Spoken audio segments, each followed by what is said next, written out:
Today we're working on La Cinquantaine from Solos for Young Violists by Barbara Barber. Welcome.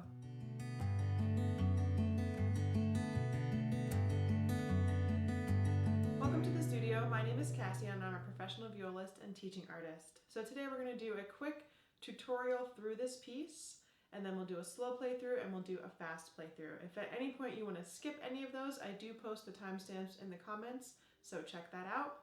And if you're interested in my fingerings and my bowings, check out Patreon. We would love to have you as part of our community there. So we're going to get started with our tutorial. I'm going to go through measure by measure, and why don't you grab a pencil so you can mark stuff. You might need to stop the video as you go, but that's totally fine. So right from the beginning, I have piano marked, and I've also got a C with a slash through it for my time signature. That means cut time, so it's 2-2. Essentially it's 4-4, but it's been cut in half. If that's confusing for you to think about, you can think about this in 4-4. So there's 4 quarter notes in each measure, or there's 2 half beats per measure. So either way you want to think about it, whatever works for your brain is fine. So because our very first note is piano, and it's only a quarter note, we don't want to start too low in the bow. So I'm going to start right above the middle, and immediately I have a third position shift. So I might need to stop a couple of times and practice with my first finger on E, shifting between E and G, and then plopping my 2 to find that A, because it's kind of coming out of the blue, so I need to be able to measure that distance without doing that slide. So let's just try that a couple of times. So first finger on E, and very gently slide up until you find G, and then plop your 2 a whole step above. Up close that looks like this. So I'm taking my 1, and sliding, I'm using my forearm to do that slide, not my wrist and not just my finger. So take your whole arm and do that slide. And then plop 2. So again, you might need to stop the video and practice that a few times, but I'm going to assume that you will do that, and we're going to continue on. So my very first note, shift. And this is a stop bow. And we've got a turn, 2, low 3, 2. I'm going to make sure I sustain to the next downbeat, still in third position, that same turn. Now I've got a shift here up to a harmonic. So on the very same string that you're on that D string, you can either take your third finger, which has already been down, and shift up to where your palm touches your upper bout, which is this part right here, or you can really extend your fourth finger. We're going to try both. So let's go find that third finger, that low B flat, and using that same finger, you're going to find that harmonic. Now to make the harmonic sound, I'm not depressing the string, I'm just sitting very gently on top of it, and only my third finger can be down. If any other fingers are touching, the harmonic won't sound. So let's try that with third finger again. Find your B flat, and then that same finger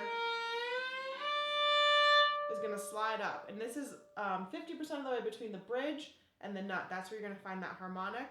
But for most people, it's where their palm touches the bout. If you drop, it's somewhere in that register. So we tried it with third finger. Let's try it with fourth finger. So I'm going to find that low 3 again, and I'm going to really hyperextend my pinky to that same spot. So either one of those is acceptable. They're both written there. One is above the note and one is below the note. So either of those, whichever works for you, keep it consistent because this happens a few times through the piece. So I'm going to continue on. The difficult part after we do that harmonic is then finding that next note. So let's start on the B flat right before the harmonic. Slide up, and then I'm going to use my 1 to find third position on G. I can either use a tuner to check that, or I can check that with my open G if you don't have a tuner. We're going to practice this a couple times. So set that low 3 B flat, harmonic, then find 1 with that G. Use your open if you need to. Do it again. Harmonic, find 1. Now plop your 4 to get that next note.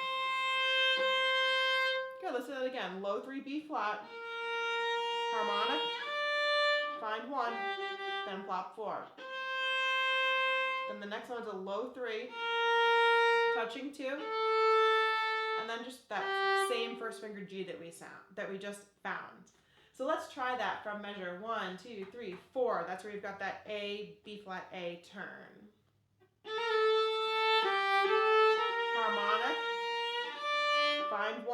plop 4.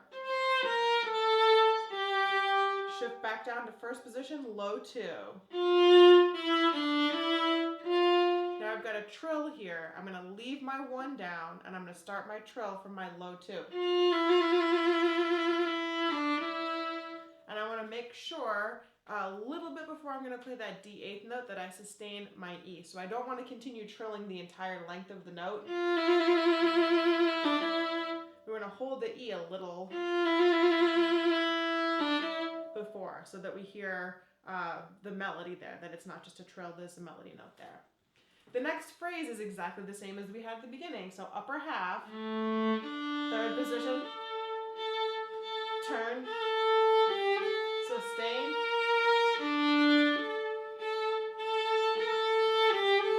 harmonic, use 1, and then plop 4. First position, same trill from 2. Shift up to third position on the G string so you can vibrate the last note of that phrase. All right, we've just reached rehearsal A. Starting at rehearsal A, our articulations are going to be very, very long, legato, and connected, and then espressivo means we're going to use as much vibrato as possible. If you're somebody that's new to vibrato, I'm going to post a link up above and in the comments below for that tutorial if you need a little bit of extra help on that. So we're going to start at A, really full bows here and lots of vibrato.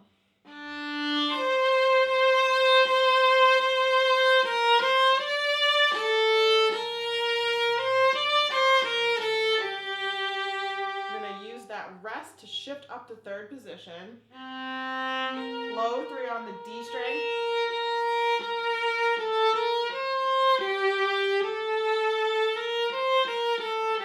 Position and diminuendo, so stay in the upper half. Piano.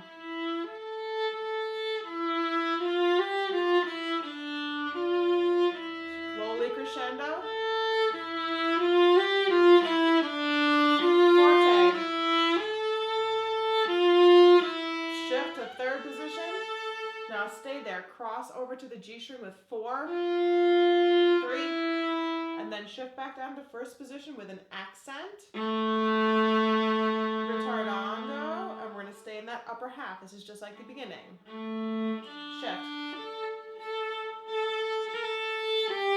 Sustain. Shift up for that harmonic. Start your trill from 2. Shift. Now we've got a repeat sign here. We're going to repeat back to A in the slow and the fast playthrough, just not right now. We're going to continue on at C. There's a lot of things that changed in between that measure we just finished and C. So if I look at my key signature, all of a sudden I don't have any B flats anymore. I have 2 sharps, F sharp and C sharp. So we've changed keys, so watch out for that. The beginning was in minor, and this section is in major. So we were in D minor, now we're in D major.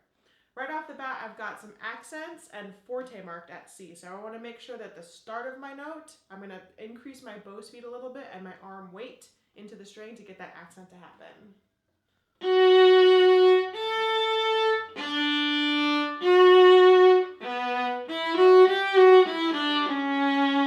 Now I'm going to stay at the tip, go to the middle bow.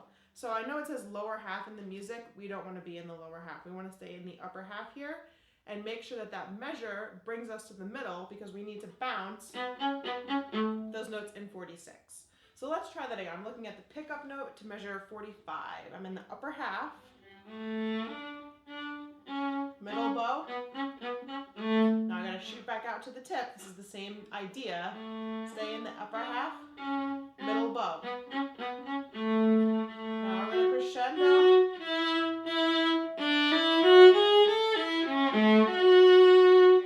That's a low 1. First ending repeats back to C. Accents, accents, accents.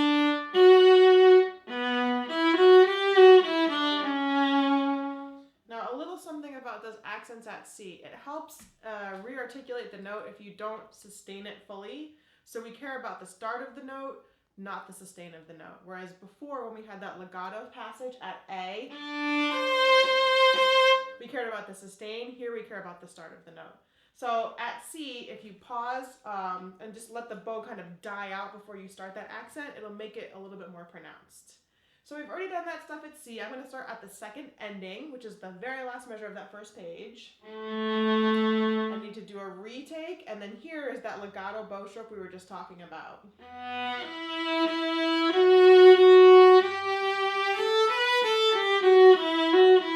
Diminuendo, mid bow, upper half to the mid bow, tip to mid bow,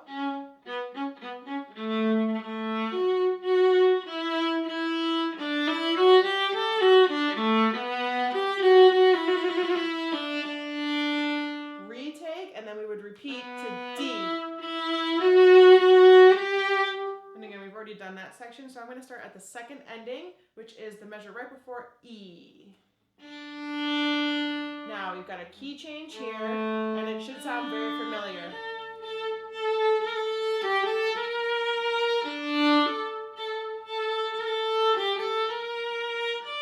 Etc. I'm going to skip ahead because all of that is the same as the first page. I'm going to start at letter G, which again is very similar.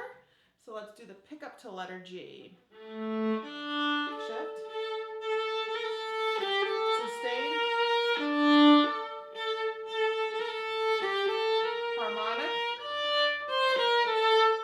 Allegando. Slowing down.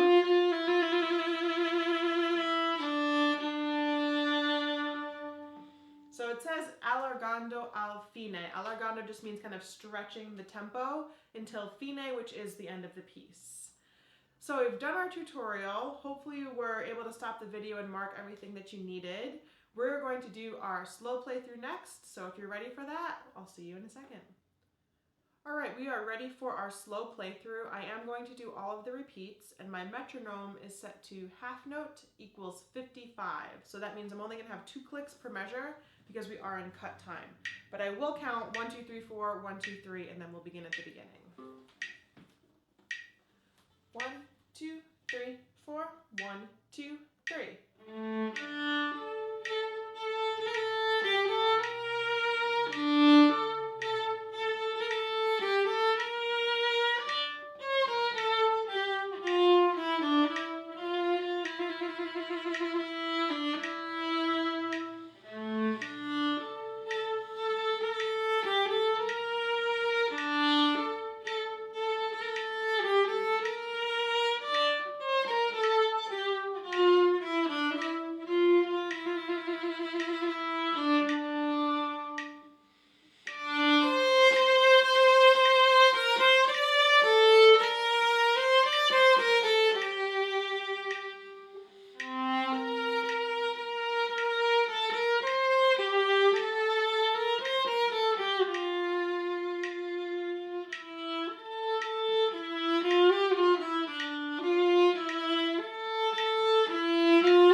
play through, and all of the repeats are good in this one as well. My metronome is set just a little bit slower than the recommended tempo, so I'm doing half note equals 70 instead of 76. I'll count 1, 2, 3, 4, 1, 2, 3, and we'll start. 1, 2, 3, 4, 1, 2, 3.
this video useful, giving it a like and subscribing really helps out the channel and lets other violists find it too. So if you're so inclined, I'd really appreciate it.